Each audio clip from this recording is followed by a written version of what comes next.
Only I'm saved by His grace.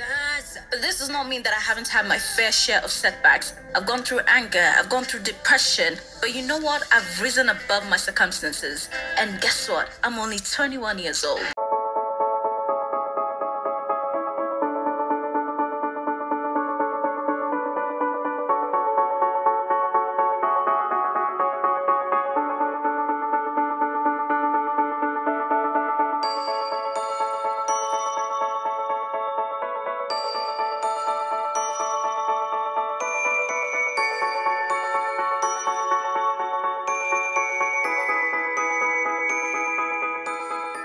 Anakwambia David Wanda anasema vitu ndogo ndogo.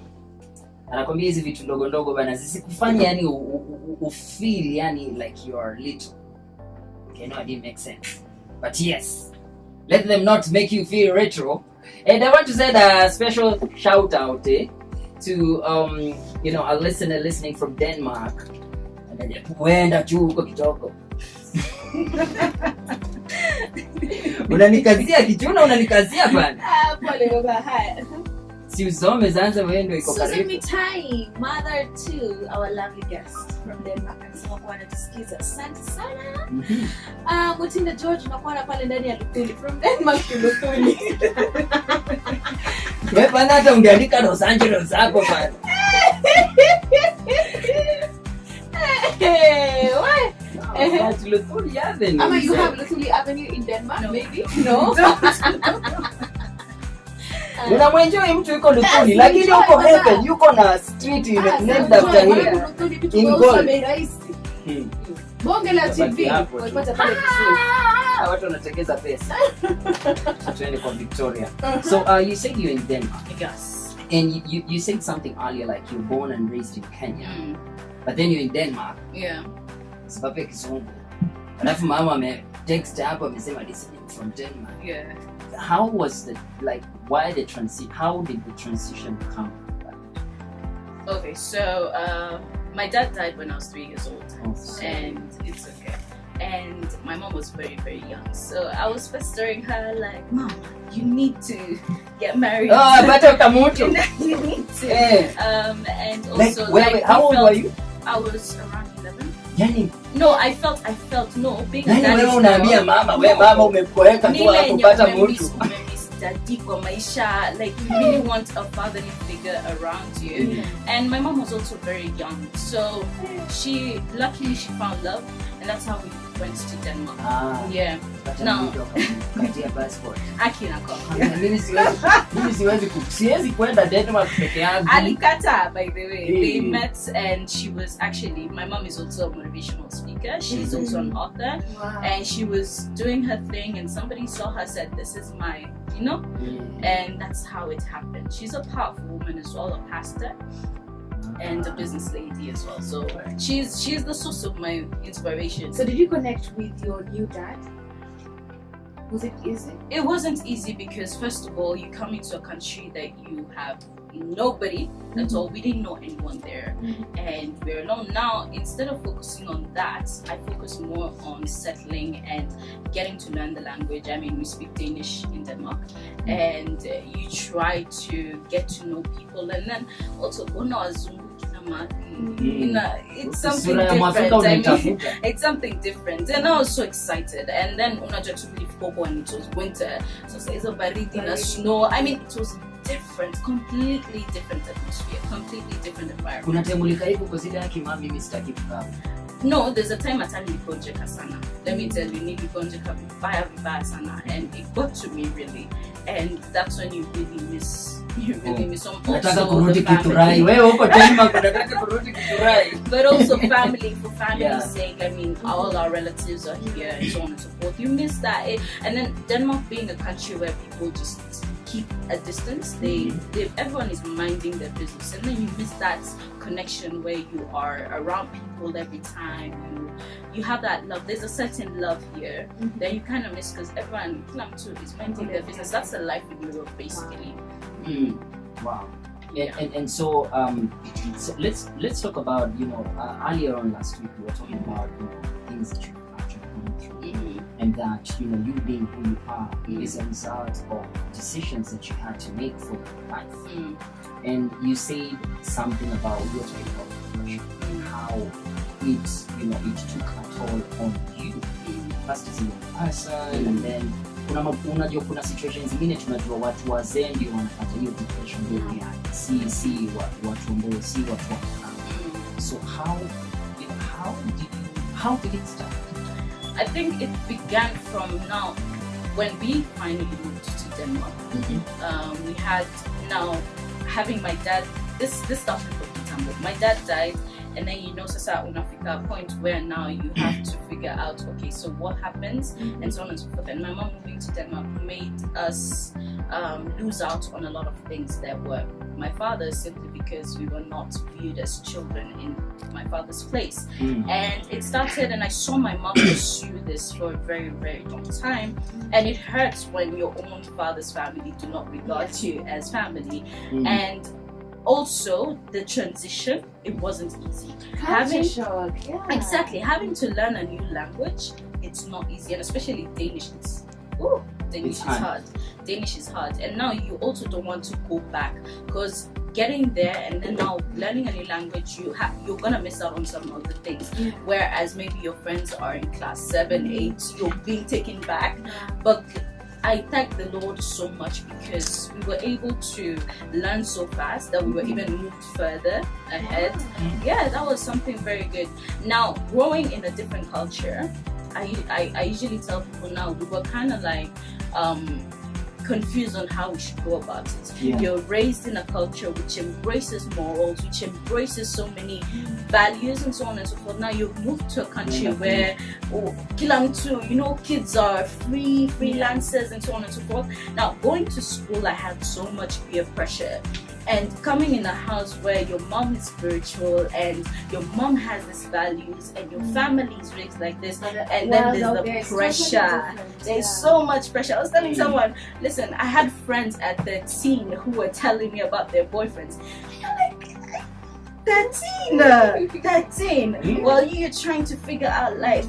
And to a certain point, it got to me. Like trying to balance out on a lot of things.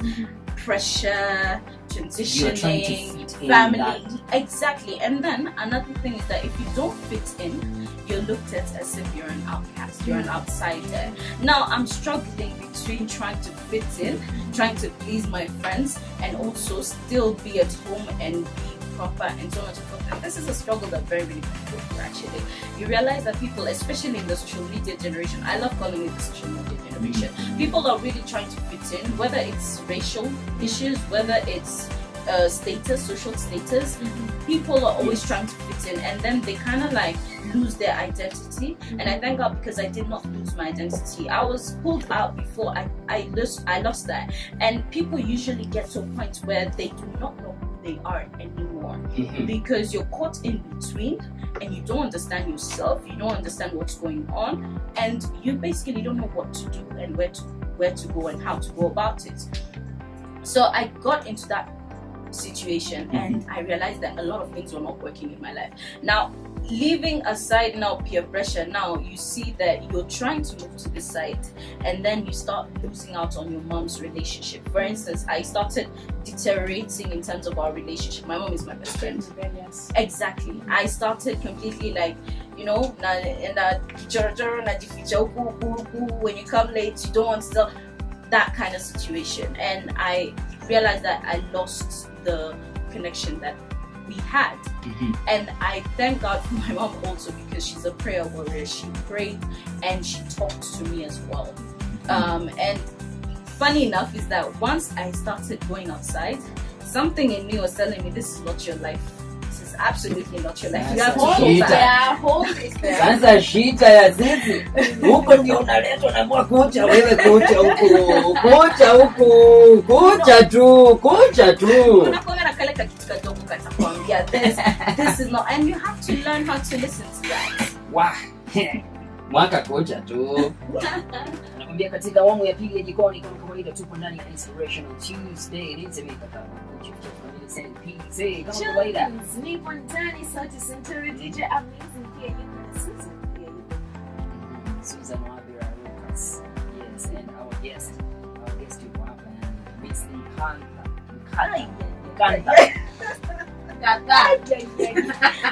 Saidia Nkatha. Nimesema aje? Nimesema vizuri. Ya kwanza nimesema aje? Nkatha. Yes, all the way from Denmark. And I know I've not told you this, but my sister thinks that. Oh, yes. Nitafuta hiyo Denmark huko. Siku ya snow. Unajua sijaiyo na snow.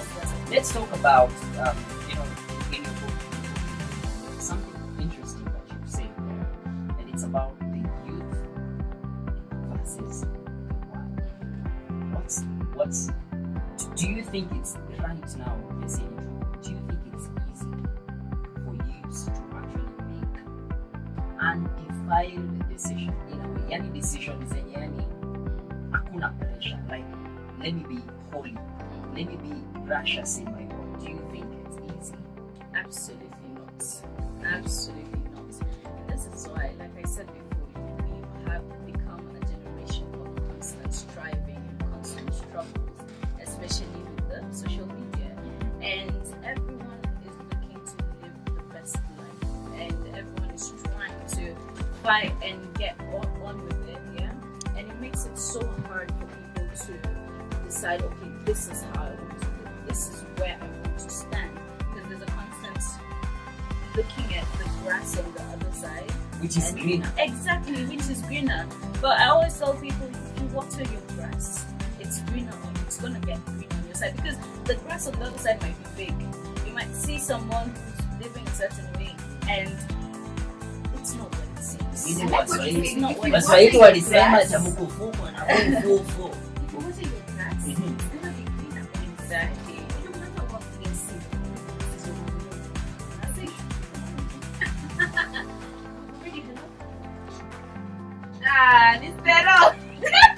Stero, when you are 21 years old, what were you doing? Nakatia wasichana tu. Nikikunja wasichana mioyo. Ndabia mundu wakwa. Nahesabu hiyo. Okay, please download and talk to Vicky. Hi. Thank you very much. Asante. Kabisa. Enda Denmark. Social media generation. Yeah.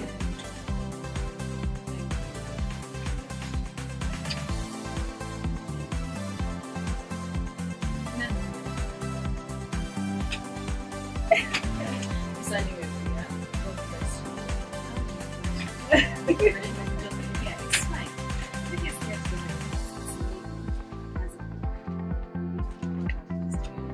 and she's gone through. I like what you say. I'm gonna give it as my status today.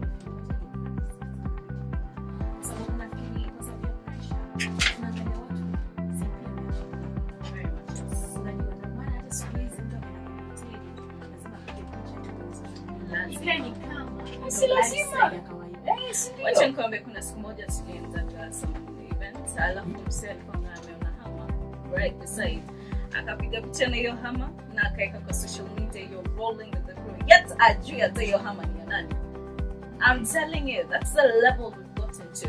Unaona mwingine anaambia mwingine he has friends all over the world, kisha anaambia huyu log into my Snapchat, put the location, log into my Snapchat, put the location. So mashanga mtu ako Los Angeles, ako Denmark, ako Kenya, ako hii, ako pale, na mtu ako Kenya anakaa kwa nyumba anakula KDF, lakini unaona location ziko kila mahali. Mimi bwana, nimetumwa. No, let's accept ourselves, guys. Let's accept ourselves. Turudi kwake Vicky, want to know ulikonka aje depression? Kwa sababu watu wengi wako hapo. Na wengine wamekwama. Thing is, nilifika a point where I really wanted to quit everything, basically. And this is very sad because a lot of people are going through this actually, where I really felt that academic wise I was not thriving, spiritually I was away from God, relationship wise I had no relationships, good relationships, stable relationships. I got to a point where I had friends who were pulling me to the wrong ways. Every step I made I realized that I was making a wrong decision. But then I decided, you know what, let me chill because this seems like it's not going right. You know, there's a thing inside you that tells you this is wrong, but some of us choose to choose to avoid kabisa, and that's not the way to go. Listen, because we are all grown and we know the difference between right and wrong, and there comes a point where you must say to yourself, like, everything in life is not going good. You must take a point of let me take a step back. Let me take a step back. So I realized that I got to a rock bottom stage. Ile Nkatha was yama. But like, I can't talk about this. You can't talk. You don't have friends who you can talk to. You don't have nobody who you can talk to. And even you feel unworthy in front of God's eyes. I decided, you know what? Let me take a chill pill and then let me re-examine my life. Wrong. What is it that I'm doing? Is it the friends that I'm keeping that are the wrong thing? Let me try and put that aside. Is it the fact that I'm not concentrating, that I'm failing? Let me put my concentration on what I need to put my concentration to. And spiritually, you're told that when you're at your unworthy points, that's where God wants to take you. That's where God wants to lift you up from. And it got to a point where I was contemplating ending my own life, and I decided, this is selfish in me. This is absolutely selfish in me. And I was talking to Cynthia about living out your purpose. Who's gonna live out my purpose if I die? Who's gonna do that? There are a lot of people who are contemplating to die. Who's gonna live out your purpose once you leave this earth? I mean, who's gonna be the next Obama if you die? Who's gonna be the next Nelson Mandela if you die? You don't know. Exactly. You do not know. Now, taking your life is very selfish because you do not know the purpose that God has planned for you. He says He plans good things for your life. And once you hold on to that, I started reading, like I started listening to funny, inspirational people, Steve Harvey and the likes of Prince EA, and I started going back to my roots. I decided, you know what, let me go back to my roots, let me go do what is right, and then take it from there. I'm not perfect, but God will use me in my imperfection. He called Moses as his stammering. He called David, who was not even of age. He can use me as well. So why not surrender? It changed. I got back to school. I was an A student. I got back to my spirituality. I became a youth leader, a worshiper of the Lord. I got back and I started responding to life, which has now seen me through in inspiring other people's lives. I didn't know I had it in me, especially blogging. I didn't like blogs. I thought blogs were full of negativity, but God inspired me to start a platform where, listen, you can talk to people. You have so much in you that you can use. Now, imagine if I told myself. It all narrows down to the attitude. You just need to have a positive attitude. Like you're saying, the world doesn't have a distance to you. Sometimes whether you can. I like what you said right there, because the motto of responding to life is actually don't react to life, because I was reacting to my life, because we say that reacting to life is attacking situations based on emotions and impulse, but responding to life is tackling situations based on reason and logic. Once you put your emotions aside and your highness aside, it's like respond to life. Respond to life. Wanareact wameona kamu fulana pale kanisa pale kako yule Mungu amenambia nifuate yule. After 6 months umewacha unafuata mtu mwingine. After 7 months sasa ukifika kwa shetani uanze kusema Mungu amenambia nitete shetani. Chance upuzi ya mtu. Lakini naona kwa muda unazidi tupatie kisogo, but tunataka kujua kuhusiana na kitabu chako. Dakika kama moja hivi unaweza tueleza. That's a book written and compiled by an amazing woman. Her name is Joy. She's actually listening from Germany right now. I love her. Guten afternoon. Her name is Joyce, and she's the founder of African Women in Europe. And she has inspired a lot of women, and now she compiled these stories where I'm a co-author in. It's called African Women in Europe Volume 1, meaning there are some other books coming where you read a lot of stories from amazing women and men as well.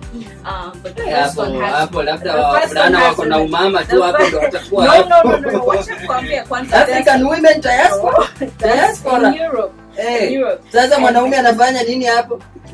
Lazima wa support. Lazima wa You need support. to understand. You need to know more about women. Lazima wa support.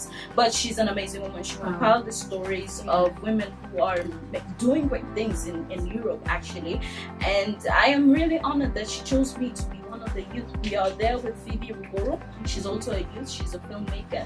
And we are telling our stories. We are telling our truths. We are talking about, for instance, my chapter is called Trust the Process. And it's very, very important. Trust the process. Trust Wow. the process, So- because we are never ready to go through the process. All we need is the outcome. And just because of time, I'm just going to give you a glimpse of the last thing that I wrote, which is the compilation of my new chapter.